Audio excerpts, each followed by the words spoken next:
ఈ వీడియో చూసిన తర్వాత మన చుట్టూ ఉండే మనుషుల కంటే మొసళ్లే నయమంటారేమో. మొసలి మాంసం తిన్నప్పుడు అది దాని పళ్లల్లో ఇరుక్కుంటుంది, దాన్ని అది క్లీన్ చేసుకోలేదు. మొసలికి బాగా తెలుసు ఒకవేళ పళ్ళు క్లీన్ చేసుకోకపోతే పళ్ళు పుచ్చిపోయి పాడైపోయి మళ్ళీ లైఫ్ లో మాంసం తినలేను అని. అది దాని పళ్ళని క్లీన్ చేసుకోవడానికి తన నోరుని బాగా తెరిచి పెడుతుంది. ఆ తర్వాత చిన్న చిన్న పక్షులు ఆ మొసలి నోట్లో కూర్చొని పళ్ల మధ్య ఇరుక్కున్న మాంసాన్ని తింటాయి. ఒక్కసారి ఆలోచించండి, ఆ చిన్న చిన్న పక్షులు కూడా మొసలికి ఆహారమే కదా. మొసలి అనుకుంటే ఫ్రాక్షన్ ఆఫ్ సెకండ్స్ లో వాటిని నమిలి మింగేయగలదు, కానీ మొసలి అలా చేయదు. ఎందుకంటే అది అలా చేస్తే తన ఏకైక డెంటల్ కేర్ సిస్టమ్ ఎండ్ అయిపోతుందని దానికి బాగా తెలుసు. మొసలి ఇంత పవర్ఫుల్ అయి ఉండి కూడా తన ఈగోని కంఫర్ట్ ని పక్కన పెట్టి పక్షుల్ని తన నోట్లో కూర్చోబెట్టుకుంటుంది అండ్ రెస్పెక్ట్ ఇస్తుంది కూడా.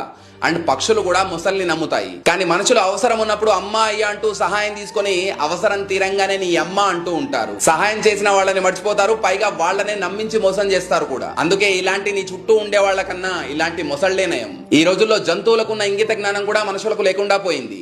మీకు కరెక్ట్ అనిపిస్తే ఎస్ అని కమెంట్ చేసి ఖచ్చితంగా వీడియోని లైక్ చేయండి.